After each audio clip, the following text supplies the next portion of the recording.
The obsidian spire of the Valeri Dominion pierced the crimson atmosphere of Kalar Prime like a needle of black glass, intended to stitch the heavens to the earth, a monument to 3,000 years of unbroken conquest and rigid interstellar order.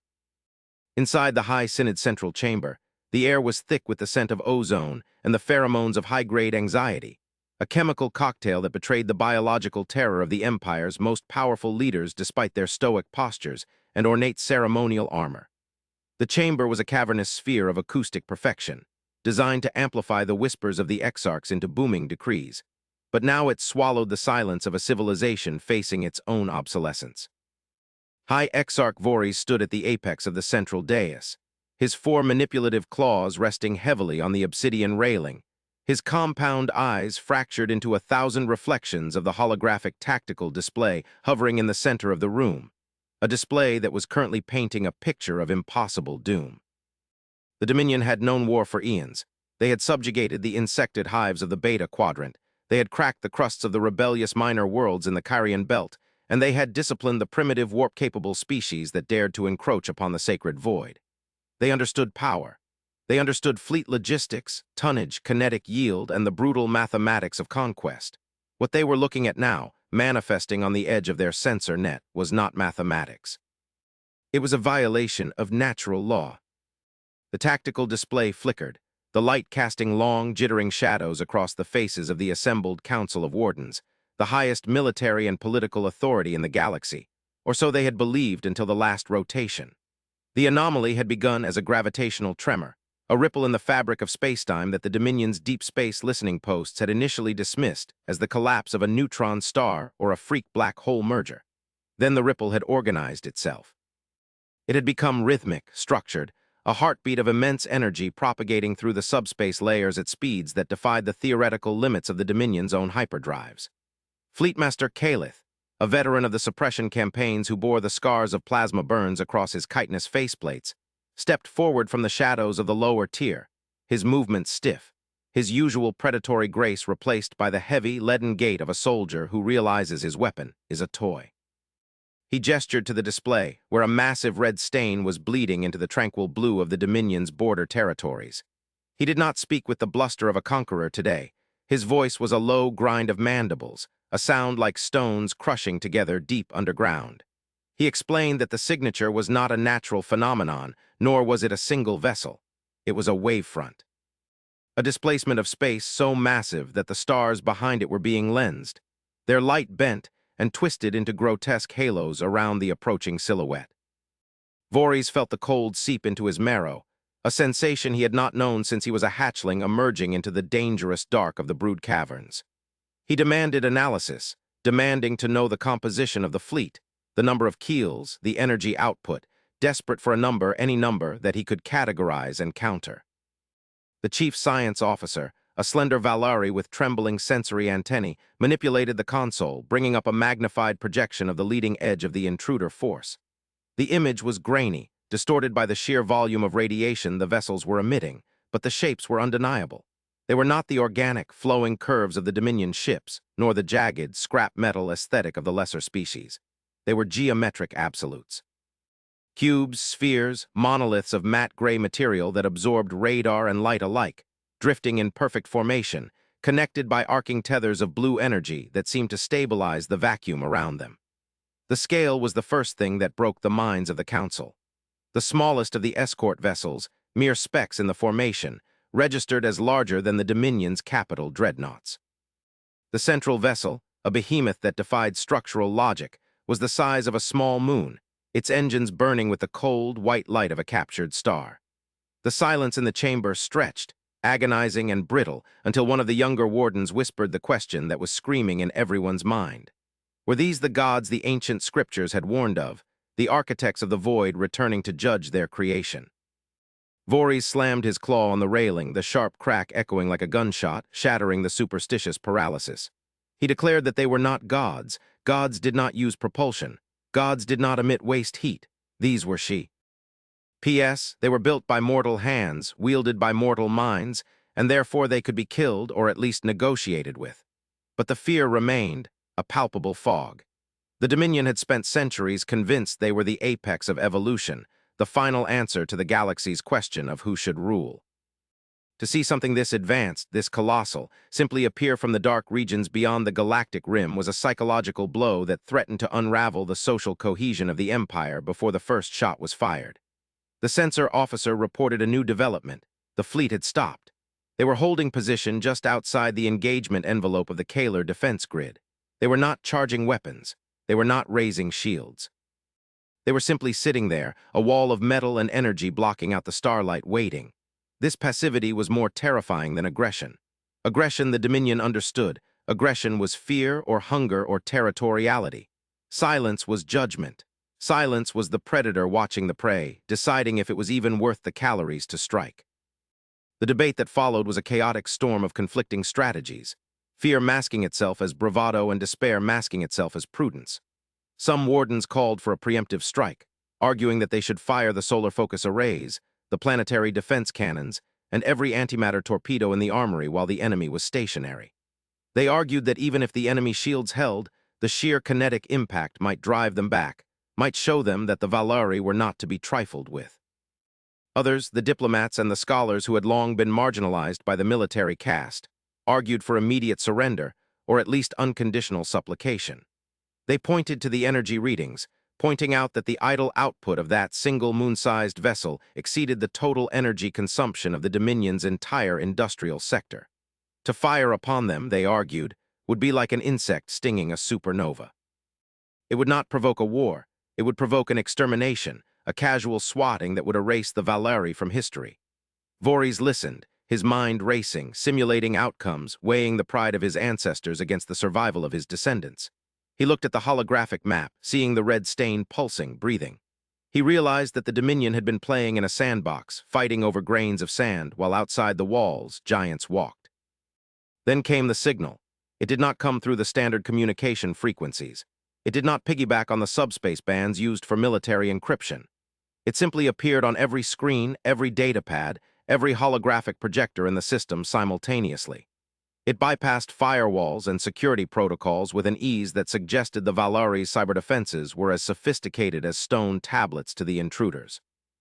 The screens went black, then a single symbol appeared, a circle containing a stylized vertical line intersected by 3 horizontal bars. It was simple, elegant, and utterly alien. Then audio. There was no screech of static, no harsh electronic translation. The voice was clear, resonant, speaking perfect High Valari, the court language of the exarchs, with an accent that sounded archaic, formal, almost poetic. It requested an audience. It did not demand surrender. It did not threaten. It asked, with polite indifference, for permission to send a delegation to the High Synod to discuss transit protocols and navigational hazards. The absurdity of the request stunned the council. A fleet capable of vaporizing the solar system was asking for permission to discuss traffic laws. Voorhees saw the trap, or what he thought was the trap. They were mocking the Dominion. They were asserting dominance by adhering to the rituals of diplomacy while holding a knife to the planet's throat. Yet he had no choice. To refuse would be an act of hostility. To accept was to invite the monster into the nursery. He gave the order, his voice steady despite the trembling of his inner mandibles. He authorized the approach of a single transport vessel. He ordered the honor guard to assemble in the grand chamber to polish their armor, to stand with the discipline that had conquered 100 worlds. If they were to die, they would die standing. If they were to be subjugated, they would show these outsiders that the Valari were a people of dignity. The atmosphere in the spire shifted from panic to a grim, funeral solemnity. The lights were dimmed to the ceremonial twilight. The exarchs donned their ceremonial robes over their armor. They lined the path to the central dais, hundreds of warriors and statesmen creating a corridor of silent judgment. They waited. The arrival of the human delegation was not the thunderous spectacle the Valari expected. There were no teleportation beams tearing through the roof, no assault pods crashing through the stained glass. A small, sleek craft, shaped like a teardrop of silver mercury, descended silently through the atmospheric shield of the spire. It docked at the private landing spire of the Exarch, connecting with a mechanical precision that sent no vibration through the hull. The airlock cycled. The heavy blast doors of the grand chamber groaned open, revealing the misty corridor beyond. The Valari held their breath, hands hovering near the hilts of their energy blades, eyes fixed on the darkness. Footsteps echoed. Not the heavy, rhythmic clanking of power armor, nor the skittering of multi-legged assault drones. just the rhythmic, soft tread of boots. Two figures emerged from the mist. They were bipedal, soft-skinned, lacking the natural armor or the intimidating weaponry of the Dominion's warrior caste. They wore uniforms of deep charcoal gray, tailored and utilitarian, devoid of the gold filigree and jeweled medals that the Valeri used to denote rank. On their chests, a small silver insignia matched the symbol that had appeared on the screens. The leader of the two, a male of the species with silvering hair and a face lined with the erosion of time and stress, walked with a casual confidence that was more unnerving than aggression. He did not look at the armed guards lining the hall. He did not look up at the vaulted ceiling or the statues of the conquerors. He looked straight ahead at Voorhees. His companion, a younger female holding a datapad, scanned the room with eyes that seemed to be reading the structural integrity of the walls rather than marveling at their grandeur. They stopped 10 paces from the dais. The male bowed, a slight inclination of the head that was respectful but not submissive. He introduced himself as Admiral Vance of the Terran Coalition, 3rd Expeditionary Fleet. His voice was the same as the transmission, calm, modulated, lacking the erratic spikes of fear or arrogance. He thanked the High Exarch for receiving them on such short notice. Voorhees looked down at this small, fragile creature. He could crush the alien's skull with a single squeeze of his claw. Yet the weight of the moon ship in orbit pressed down on the back of his neck. Voorhees spoke, his voice amplified by the chamber's acoustics, demanding to know the purpose of the intrusion. He spoke of the Dominion's sovereignty, of the inviolable borders of the Valeri star systems, attempting to project the authority of an emperor. Vance listened patiently, waiting for Voorhees to finish. When the silence returned, Vance nodded slowly. He apologized for the disruption. He explained that his fleet had not intended to enter Valeri space, but they had been forced to make a hard translation out of subspace due to unexpected turbulence in the galactic slipstream. They were merely passing through, he claimed, on their way to the Sagittarius arm. He asked for permission to hold orbit for 3 standard rotations to recalibrate their drive cores and discharge the buildup of exotic particles. The request was so mundane, so bureaucratic, that Voorhees felt a surge of confusion. Was this a jest? A fleet of that magnitude, a power capable of extinguishing stars, stopped for engine repairs. Fleetmaster Calith stepped forward, unable to contain his disbelief. He accused the human of lying. He pointed to the tactical readings, the sheer volume of weaponry detected on the hull of the escort ships. He demanded to know why a passing fleet needed enough firepower to crack a planet. Vance looked at Calith, his expression shifting slightly, a flicker of something like pity or weariness crossing his features. He explained, with the tone of a teacher addressing a slow student, that the galaxy was a dangerous place. The equipment Calith referred to as weaponry was, for the most part, navigational deflectors and debris-clearing lasers, standard issue for traversing the untamed sectors. The heavy cannons were for defense against Class 4 void fauna. The casual dismissal of the Dominion's assessment of planet-cracking weapons as debris-clearing sent a ripple of murmurs through the assembly. The conversation turned into a verbal chess match. The Valeri tried to probe the humans for weakness, for intent, for the true scale of their empire. They asked about the Terran Coalition. Vance was evasive, not out of secrecy, but seemingly out of a desire to avoid complicating the discussion. He spoke of the Coalition as a loose affiliation of systems, a civilian administration. He mentioned that his fleet was primarily scientific and logistical in nature. This confused the Valeri further. If this was a scientific fleet, where were the warriors? Where was the conquest? Voorhees asked about their philosophy, their gods. Vance smiled then, a dry, humorless expression. He said they had left their gods behind a long time ago, replacing them with responsibilities. He spoke of the duty of care, a concept that the strong were obligated to maintain the stability of the void, not to rule it, but to keep the lights on. This philosophy was alien to the Dominion, who believed that strength was a license to rule. As the hours passed, the tension in the room began to shift.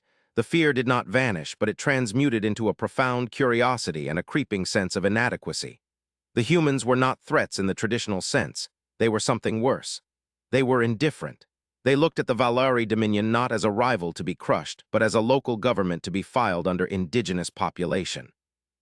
The arrogance of the Valeri was being dismantled not by force, but by the realization of their own insignificance. During a recess in the negotiations, the Valeri science officer approached the human aide. He asked about the technology powering their ships, specifically the captured star signals.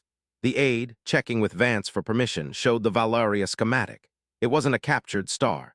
It was a zero-point energy siphon drawing vacuum energy from the universe itself. The Valeri scientist nearly collapsed. The theoretical physics required to build such a device were thousands of years beyond the Dominion's most advanced understanding. They were speaking to beings who had mastered the fundamental constants of reality. The turning point came on the second day. The sensor grid flared again. A new signal, ragged and chaotic, burst into the system from the opposite vector of the human fleet. It was a raiding armada of the Krull, a barbaric species of scavengers that the Dominion had fought for centuries. The Krull, sensing the energy signatures and assuming a battle was underway, had come to scavenge the wreckage.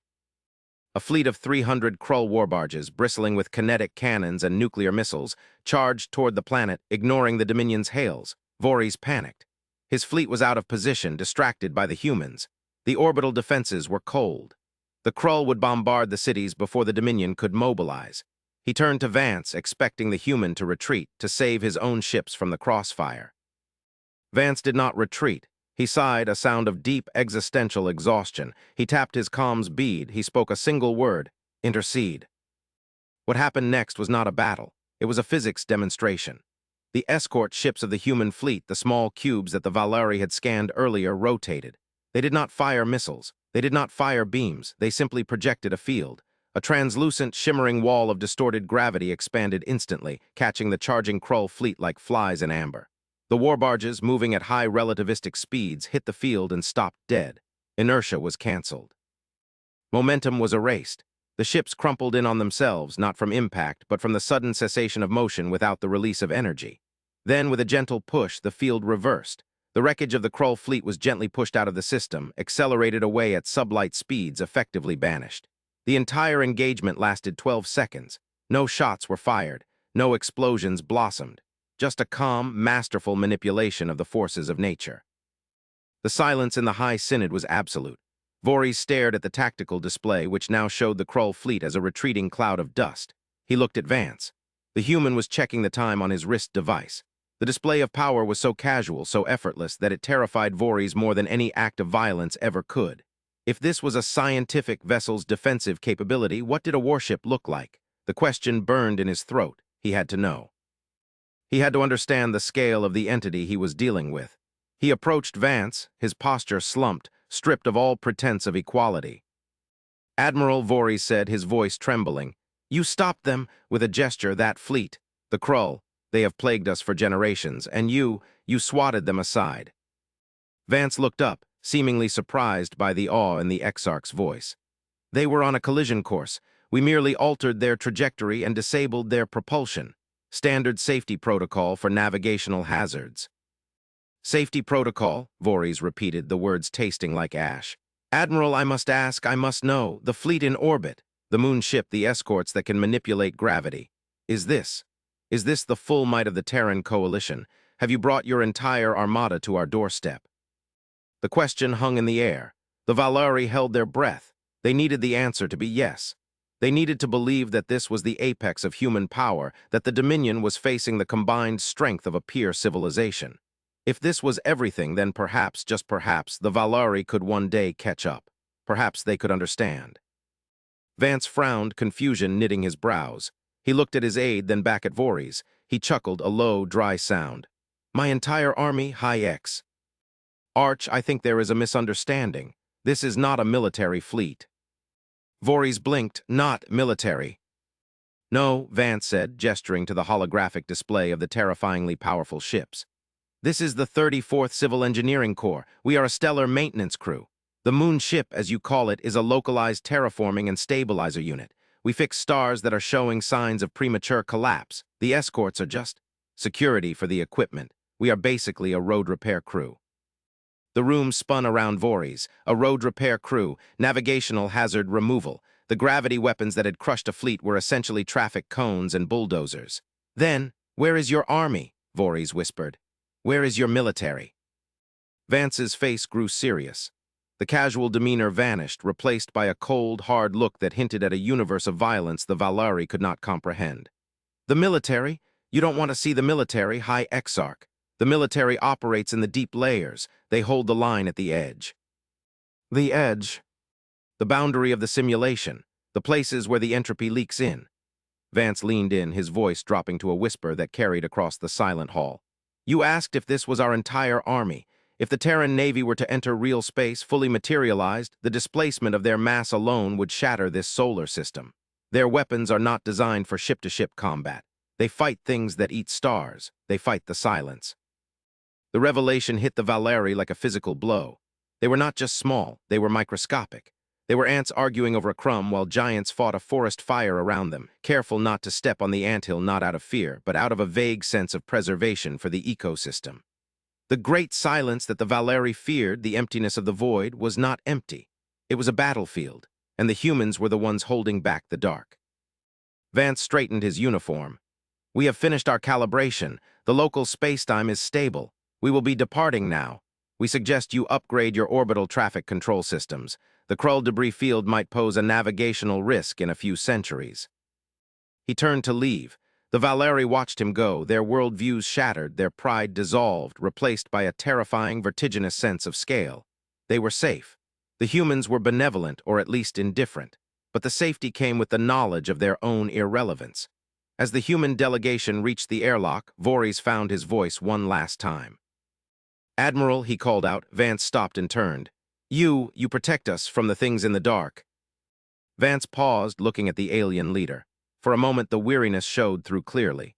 Someone has to. Enjoy your wars, High Exarch. Enjoy your politics. Enjoy the luxury of thinking that a fleet of ships is the scariest thing in the universe. We will keep the sky from falling. The airlock hissed shut. Act 2, the Veil of Ignorance. The departure of the human delegation did not bring relief. It brought a paralyzing existential hangover that settled over the High Synod like nuclear winter. The obsidian spire, once the symbol of unassailable authority, now felt like a fragile toy made of glass. High Exarch Voorhees remained at the dais long after the humans had left, staring at the empty space where the silver teardrop ship had been. The tactical display had returned to its idle state, but the image of the Krull fleet being crumpled like paper burned in his retinas. He looked out at the assembled wardens, the generals, the fleet masters. He saw the same hollow look in their eyes.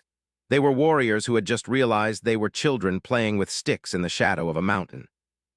Fleetmaster Calith was the first to break the silence, though his voice lacked its usual granite timbre. He approached the dais, his steps heavy.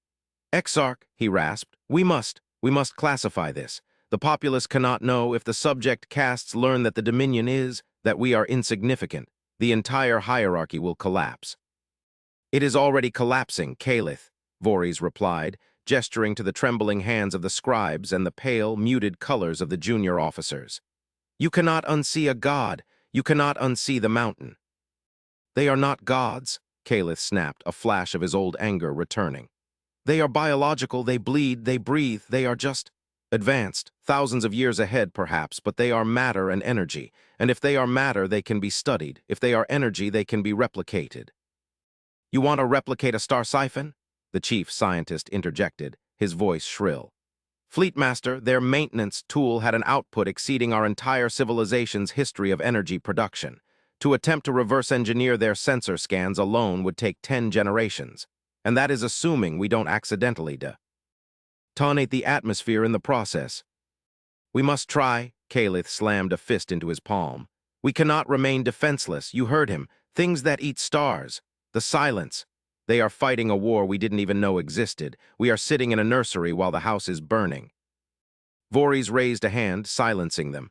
We will not mimic them, Calith, we cannot. An ant does not build a starship by watching a giant pass by, but we can follow, we can listen. He turned to the comms officer. The data burst they sent, the traffic protocols. Was there anything else, any metadata, any navigational logs? The officer hesitated.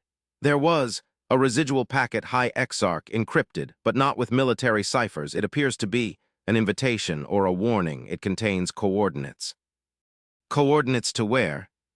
A location in the deep void between the spiral arms, a region we have always mapped as empty space, the dead zone. Voorhees stared at the map. The humans had left a breadcrumb. Why? Was it a test? Or was it, as Vance had implied, a duty of care? Were they showing the kids where the dangerous machinery was kept so they wouldn't hurt themselves? Prepare the Void Piercer, Voorhees ordered. The Void Piercer was the Dominion's fastest, most advanced stealth cruiser, a vessel reserved for the Exarch's personal use. "I will go, alone, with a skeleton crew." "Exarch, that is suicide," Calith protested. "You cannot leave the capital during a crisis." "The crisis is that we are blind, Calith. We are ruling a kingdom of dust while the universe moves on without us. I need to see. I need to know if he was lying. I need to know if that army is real." The journey to the coordinates took 3 weeks of maximum warp, pushing the Void Piercer's engines to the breaking point. The crew, hand-picked for their loyalty and psychological resilience, moved through the corridors in hushed silence. The further they traveled from the Dominion's borders, the more the reality of their isolation set in. The stars thinned out. The comforting background hum of the Galactic subspace network faded into static. They were entering the Great Void, the darkness between the arms of the galaxy, a place Valeri sailors believed was haunted by the ghosts of dead stars. When they arrived at the coordinates, there was nothing. No planet, no station, just the endless, crushing black. The sensor officer scanned the vacuum, sweat beading on his forehead. "Nothing, Exarch, 0 readings, no gravity wells, no radiation, it's empty." "It can't be," Voorhees whispered, staring out the viewport. "They gave us these coordinates, look deeper, switch to the hyperspectrum." "Switching, wait." The officer's hands flew across the console. "I'm picking up, structure, my gods, it's not a station, it's a web." On the main screen, the darkness began to resolve. It wasn't empty space. The Void Piercer was sitting in the middle of a lattice. Thin, invisible filaments of energy, detectable only by the distortion of background radiation, stretched across millions of kilometers, forming a grid. And caught in the grid, like flies in a spider's web, were things.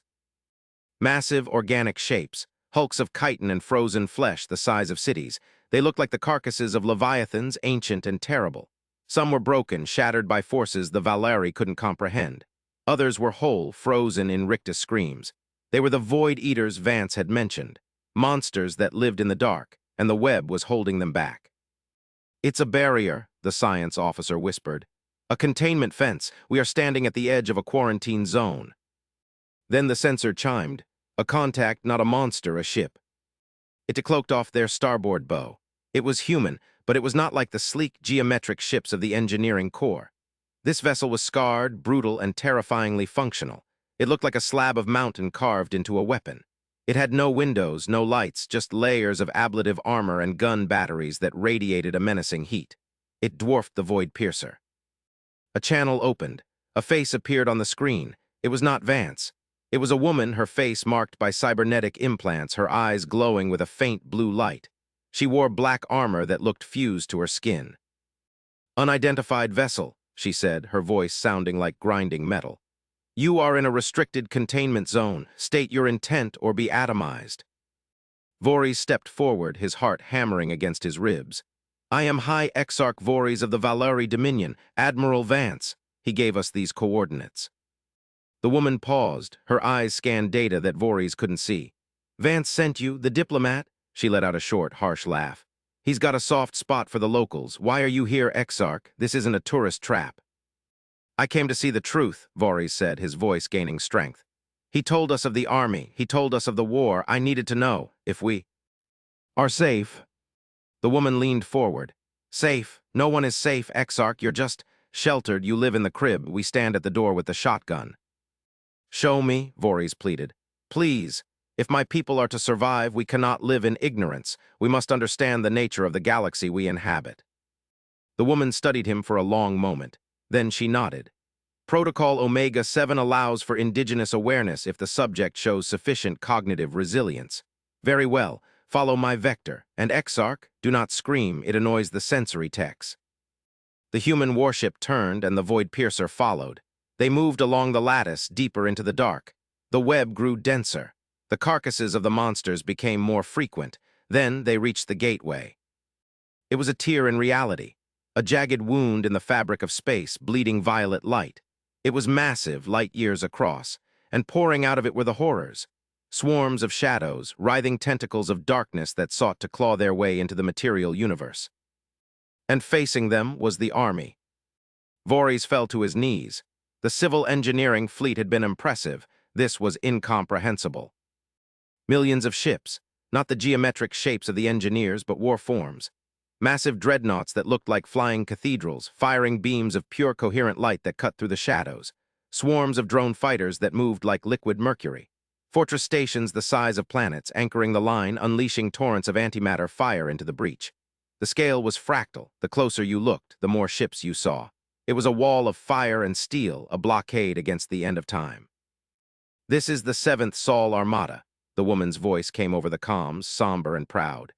"We have held the breach for 10,000 years. The creatures you see, they are the entropy of a dying universe trying to consume yours. We are the dam." Voorhees watched as a group of the shadow creatures broke through the line. They rushed toward the open space, toward the galaxy where the Dominion lay. Before they could travel a light second, a human Titan-class vessel rammed them. It didn't fire. It physically rammed them, its prow glowing with shielding, shattering the shadows into harmless radiation. "Why?" Voorhees whispered. "Why do you do this? You are gods, you could go anywhere, you could rule anything. Why die here in the dark for people who don't even know you exist?" The woman's face softened slightly on the screen. "Because we were like you once, Exarch. We were small, we were scared. We looked up at the stars and saw monsters, and no one came to help us. We survived. We climbed out of the mud, and we made a promise that when we got to the top, we wouldn't look down, we would look out. We would make sure that no one else had to be alone in the dark." The philosophy struck Voorhees with the force of a religious revelation. The Dominion's entire ethos, conquest, hierarchy, the strong ruling the weak, was inverted. Here, the ultimate strength was service. The apex predator was the sheepdog, not the wolf. "Is this everything?" Voorhees asked, the old question returning but with a different meaning. "Is this your entire force?" The woman laughed again, but this time it was a tired, gentle sound. This is just the northern front, Exarch. There are 6 other breaches, and the home fleet guarding Earth. You don't want to know about them. They make us look like the Peace Corps." Act 3, The Alliance of the Humble. The return journey to Kaler Prime was a silent one. Voorhees spent the time in his quarters, rewriting the speech he would give to the council. He could not tell them everything. The human woman was right, the truth would break them. But he could tell them enough. He could change the Dominion. When he arrived back at the Obsidian Spire, the atmosphere was brittle. Calith and the Wardens were waiting, expecting their Exarch to return with plans for weapons, for defenses, for war. Voorhees ascended the dais. He looked at his people. He saw their fear, their pride, their fragility. "We are not alone," Voorhees began, his voice echoing in the chamber. "And we are not the rulers of this galaxy. We are the protected." He told them of the web. He told them of the shadows. He did not describe the sheer scale of the human war fleets, for he feared it would induce despair. Instead, he described their intent. He described the duty of care. "We have spent our history believing that power is the ability to subjugate," Voorhees declared. "We were wrong. Power is the ability to protect. The humans do not conquer us because they do not need to. They are too busy saving us." There was an uproar. Wardens shouted about honor, about Valeri supremacy. Calith stepped forward, his face twisted in confusion. "Exarch, are you suggesting we bow to them, that we become their pets?" "No," Voorhees said firmly. "I am suggesting we grow up. We cannot fight their war. We are too small, but we see. And keep our own house in order. We can stop the petty wars with the hive worlds. We can cease the oppression of the minor castes. We can build a civilization worthy of the protection we are receiving." He projected a new hologram. It was a schematic the humans had given him, not a weapon, a sensor array, a smaller version of the web. "They have asked for our help," Voorhees lied. It was a necessary lie. "They cannot watch every sector. They need us to watch our own borders, to report anomalies, to be the eyes in the back of their head. They have invited us to join the Coalition Civilian Auxiliary." The room went silent, to be asked for help, to be useful. It salvaged their pride. It gave them a purpose that was not conquest but cooperation. "We will build this array," Voorhees commanded. "We will turn our guns outward, not inward. We will watch the dark, and if the shadows come, we will not fight alone." Years passed. The Valeri Dominion changed. It was a slow, painful process. The caste system eroded, replaced by a meritocracy focused on science and logistics. The wars with the neighbors ceased, replaced by trade agreements and mutual defense pacts. The Valeri became the organizers of the sector, the diplomats, the record keepers. They built the sensor arrays, they scanned the void, and they waited. 10 years after the visit of the 3rd Expeditionary Fleet, the alarm sounded. Not a drill, a real breach.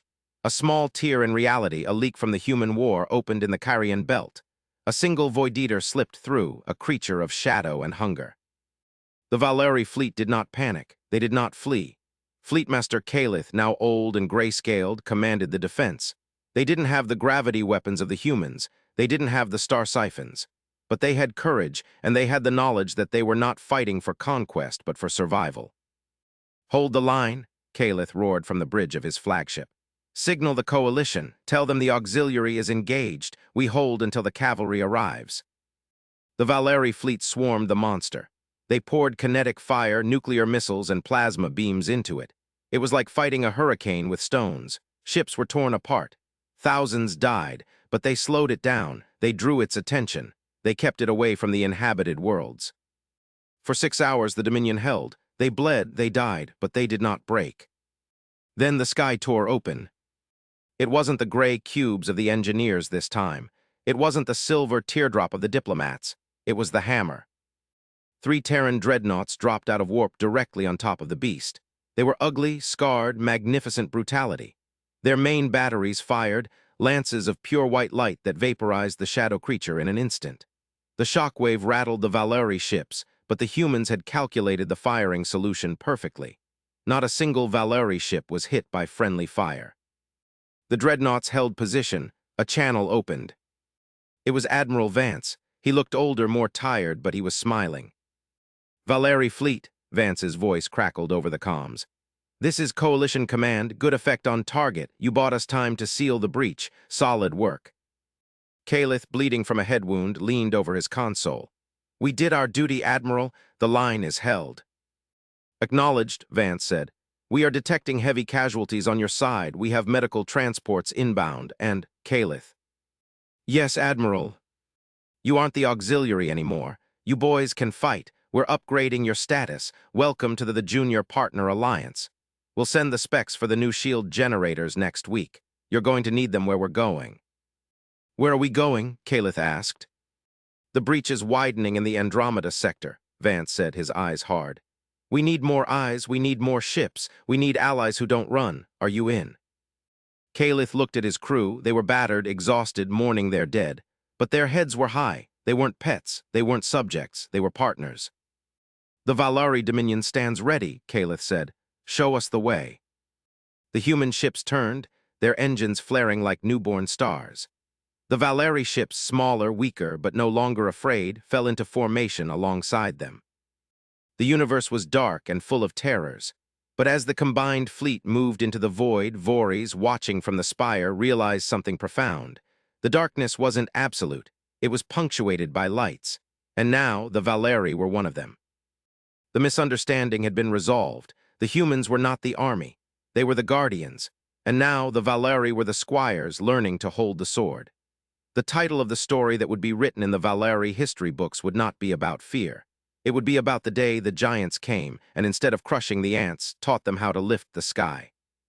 The screen in the High Synod flickered one last time, showing the fleet jump. Ing to warp, the red stain on the map was gone. The blue of the Dominion borders remained, but the lines were softer now, open to the galaxy. Voorhees turned off the display and walked out of the chamber into the sunlight of a new era. The silence of the Great Void was no longer a threat. It was a challenge, and for the first time in their history, the Valeri were eager to meet it. Deep in the void, the human woman on the black warship watched the sensor readings from the Valeri sector. "They held," her tactical officer said, sounding surprised. "They actually held." "I told you," she replied, a small smile touching her lips. "They just needed to know the stakes. Everyone fights harder when they know they aren't alone." "Sending the tech package now," the officer said. "Think they can handle the Gen 3 shielding?" "Give them a decade. They're stubborn. They'll figure it out. Humanity started with rocks and sticks too." She looked out at the endless swarm of shadows pressing against the barrier. "Besides," she whispered to the dark, "we're going to need all the help we can get." The war went on, the silence held, and the stars, for one more day, continued to burn.